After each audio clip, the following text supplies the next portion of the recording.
Lane Johnson has watched Jason Kelsey, Fletcher Cox, and now Brandon Graham hang him up, but he's still better than ever entering his 13th season. Also, it may take a while for everyone to get healthy, but when they do, the Eagles could have the best linebacking depth they've had in years.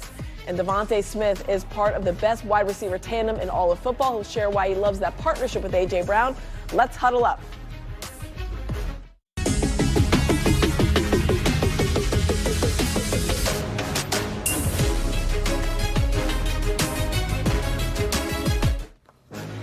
We welcome you here to Birds Huddle, presented by Toyota, the official automotive partner of the NFL. I'm Amy Fiddle alongside Barrett Brooks. And Barrett, how amazing is it watching Lane Johnson play at an all-pro level after over a decade in the league? I mean, he's going into his 13th year. It's unbelievable. You know, the guy is timeless right now. And I think it has a lot to do with that barn, how much this guy works out. I mean, he's working out all day, all night in this barn. And I mean, it's major effect on his body and how he's advanced, you know, these last couple of years since he's been in that barn. It's incredible to see what he's been able to do and how he keeps getting better as we check out our three-point stance presented by Toyota. First up, Lane Johnson, aging like a fine wine. Really fine wine. Right. Here's what he told NFL Network's Good Morning Football about getting ready for his 13th season. Wow. Quote, I still feel young at heart, but you can't ignore Father Time. I'm still having fun and enjoying what I do. I love being around the guys, competing, and it's just something that I really love doing every minute of it. Barrett, Lane Johnson has made 4 straight All-Pro teams. 4 straight. Any reason he's not going to make 5 straight at the age of 35? No, he's by far, you know, to me, he's been the best tackle playing, you know. And I mean, of course I have bias because I'm an Eagles guy, but I mean, he has shown. He went through a streak of like 3 or 4 years where he didn't give up a sack for 3 or 4 years. Now, last year, you know, I mean, the competition has gotten better. There's young guys going out there. And, you know, he gave up, I think, 1.5 sacks. But even we're talking about going against the best defensive ends in the league, and he still shut them down. Perfect technique, the way he drops his hip, his ability to get up on a snap count. He gets off to the snap count better than anybody I've ever seen in my life. He times it up so well that it almost looks like he's jumping off sides. And they try to get him all the time, but he's getting off on time. And that jump set that he has, I mean, it's unbelievable. He gets out there and he's ready to fight as soon as he gets there. I mean, to have that set and do it over and over again, and it's almost like his second nature. No, not almost. It is second nature to him. So now, you know, that he's in that position, it's hard to stop him. It's great that Jalen Hurts doesn't have to worry about his right side at all because, you know, he's been there, he's been a staple there, and he trusts him so much that he doesn't even look to that side. And that's how good Lane Johnson is. Yes, he is. Lane Johnson can make Eagles history this season.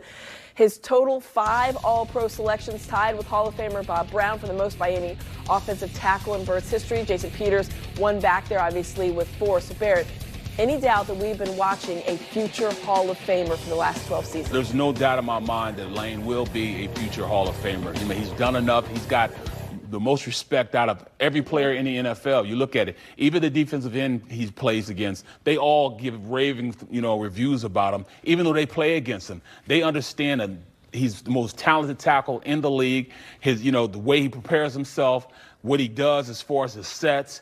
I mean, he's a physical freak of nature. For him to be just year 13, I mean, he comes into the season, wherever he goes to camp, he's got abs. For how much work he's done in that barn. He comes in with abs. That's how hard he works. So, yeah, I'm saying he's by far one of the best tackles in the league, if not the best. In fact, it was between him and Williams and San Fran, as far as, to me, the best tackles in the league. And, I got to go with my guy, Lane Johnson. He's that gifted and that talented. You have to look at him and say he's one of the best offensive linemen, not just tackle, but offensive linemen in the NFL. All right, stance number 2, Jihad Campbell could be this year's Cooper DeJean. Campbell may be limited in training camp after having that shoulder surgery back in March, but he did take part in portions of OTAs that happened last month. So, Barrett, could this be a situation like we saw with DeJean last year?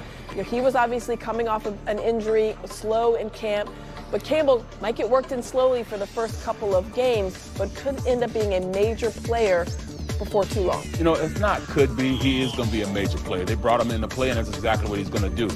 He's talented because he does a lot of stuff good. While at Alabama, you know, look what he's done. He could drop back in pass coverage. He could come off the edge as an edge rusher. He could blitz like, you know, best linebackers in the league.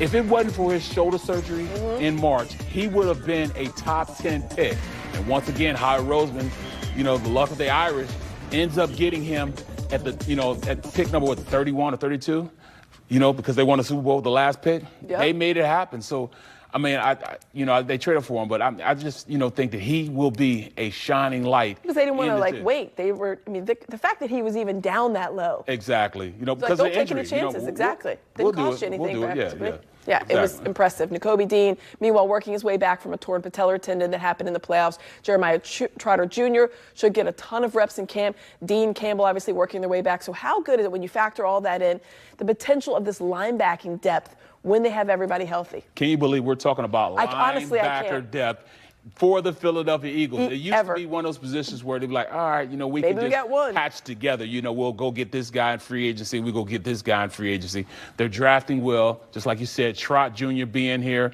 Nakobe Dean being the draft pick. And, home talent is where they're going to have to make things happen because you paid your quarterback. You paid the offensive side of the ball. So you got to make sure that these guys come in and are ready to play. I really look at it, Trot being one of the younger guys going in there, and he'll have a legitimate shot of being a starter going into the season.